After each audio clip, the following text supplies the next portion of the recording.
So we've got time for one more save on the channel in terms of FM24. And as always, ideas I am never short of, but putting it down and finalising that one is always a problem. So I'm going to get you guys that are watching the video right now to help me choose. No, not help me. You are going to choose the team that I am going to manage for the final series. I have put 4 teams together. I've put my top 4 in. You guys down in the comments are going to let me know which team to manage. So I'm going to pitch all 4. The reason's good, the reason's bad. We're going to talk about the challenge itself and how it's going to format on the channel. All right, let's get into it.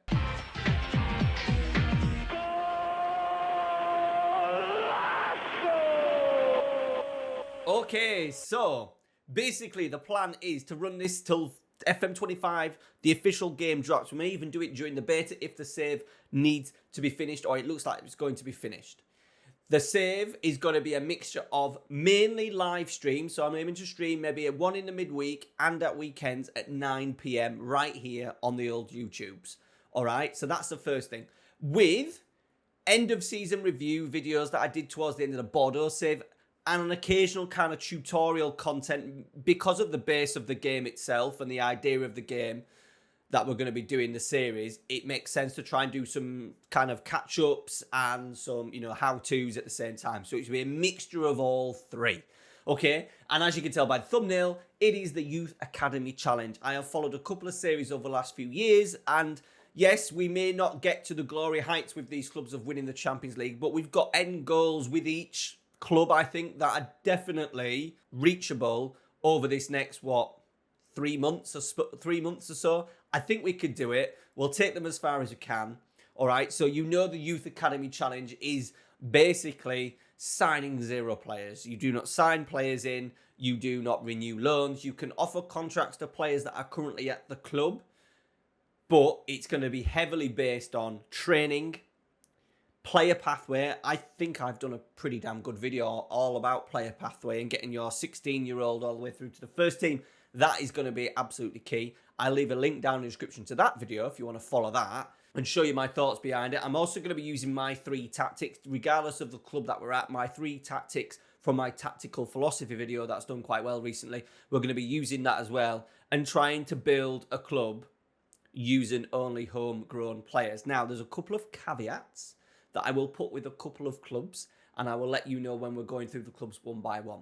Okay, so you have until Saturday night at 7 PM. 7 PM on Saturday to decide which team I'm going to manage. That then gives me a 2-hour window to get everything set up in terms of the live stream, and then we'll go live at 9 o'clock, setting up and starting the journey, as we like to call it, the FM YouTubers, the journey of managing whatever club, Youth Academy Challenge, and try and reach the targets that we're going to set out in this video. All right, let's get into the 4 clubs that we're potentially going to be managing. I said, all I need you to do, if you want to give me a reason why you want me to manage this club, by all means do it, but you can just literally put the name of the club if you want. All right, let's go meet the first club. Okay, so club number 1, we are going to go through, obviously the thumbnail was a little bit of a giveaway, so we are heading to Brazil first, and the first club we're going to be looking at is Santos, a save that I nearly did a couple of months ago in terms of just doing a bit of a rebuild with Santos.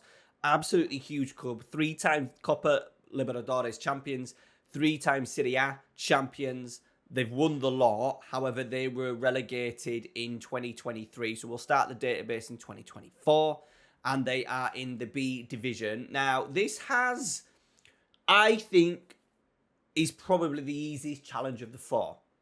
Mainly because we know that the Brazilian league and teams like Santos, who are huge and have decent youth recruitment, junior coaching, youth facilities and training facilities, should produce decent players on a regular basis. However, there's also then a massive thing of the debt. The club does have debt, so I believe, and the thing of selling best talent early as possible and getting rid, and me probably not being able to control that as much as I would like.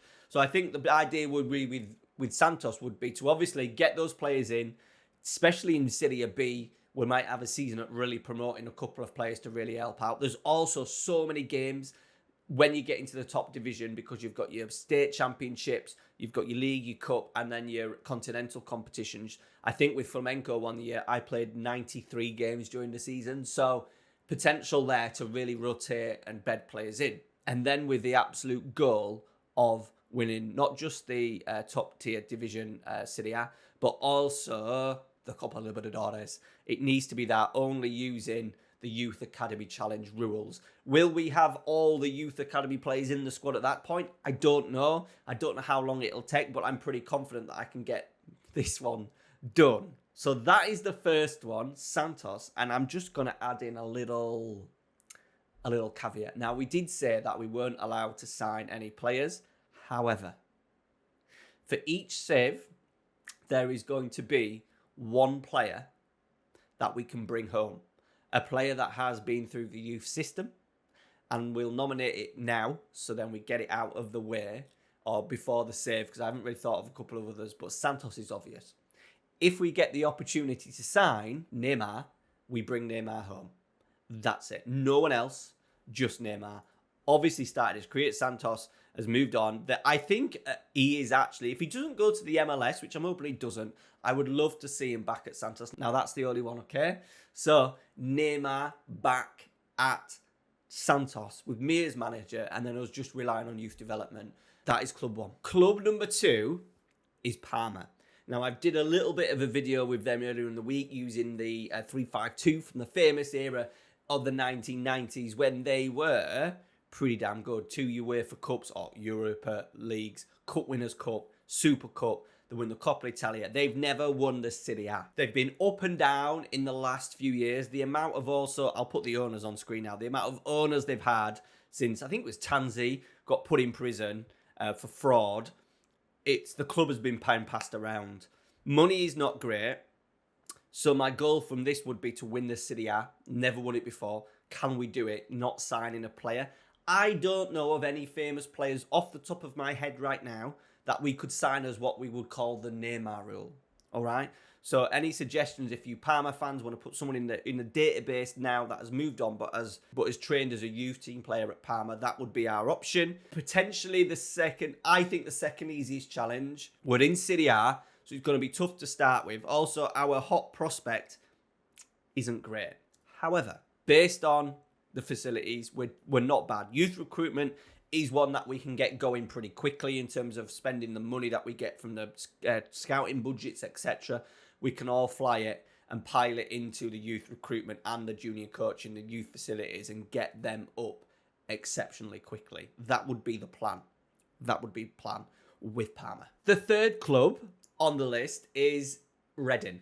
They're having an absolute, and probably of all the top 4 divisions in England, Reading is probably the club that is the basket case at the moment in terms of the ownership, things going wrong. Manager Ruben Selles has just gone to Hull. Best players sold in the summer. They've got issues on and off the pitch. And a way to solve that would be not to sign any players. Now, Reading fans will know that Michael Olise is probably the most famous ex-Reading player at the moment. So he will be our Neymar rule signing if we get to it.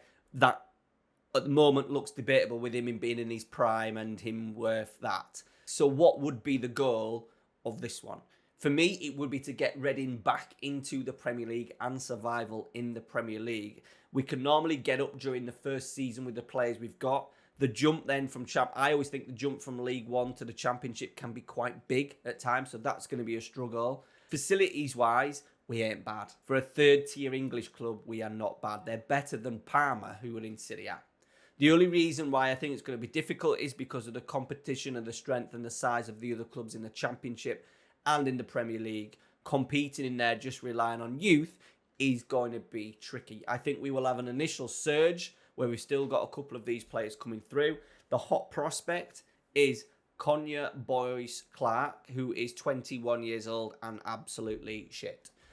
So there's going to be a lot of work needed to do behind the scenes in terms of youth recruitment and making sure them players are getting as much game time as possible. All right, so that is Club 3, Reading, with the potential of signing Michael Olise. And the fourth and final challenge is, I think, by far the most difficult, and it is Östersunds.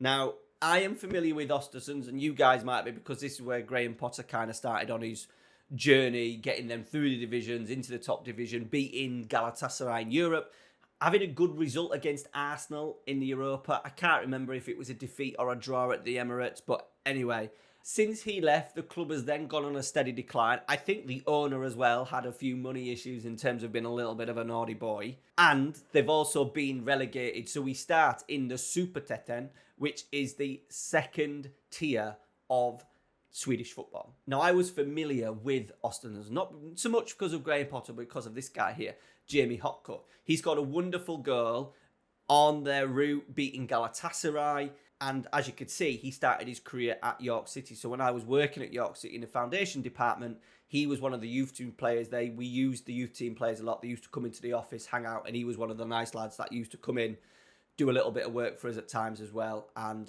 since then, I've kind of followed his career, especially when he started scoring and doing extremely well at Östersunds. Look at that, Superettan, the season they got promoted, 15 goals.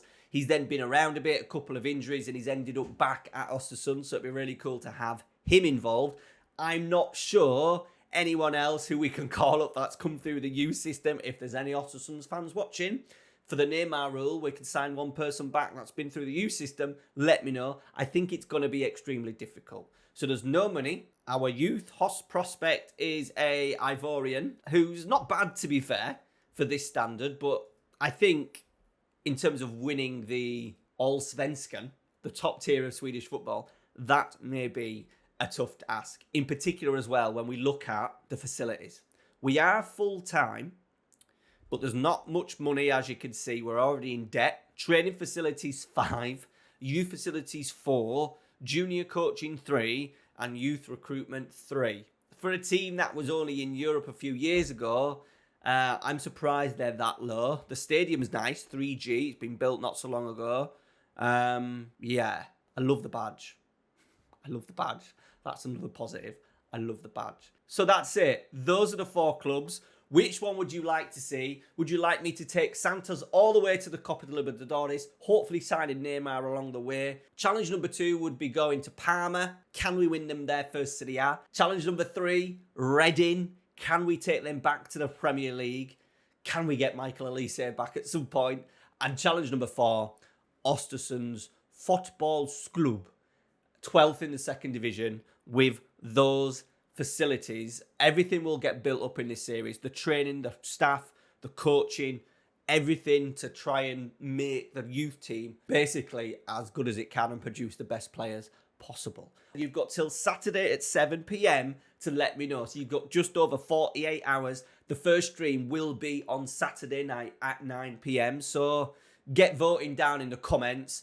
Appreciate it. While you're down there, drop a like, and we'll see you on Saturday night for the first stream of the Youth Academy Challenge.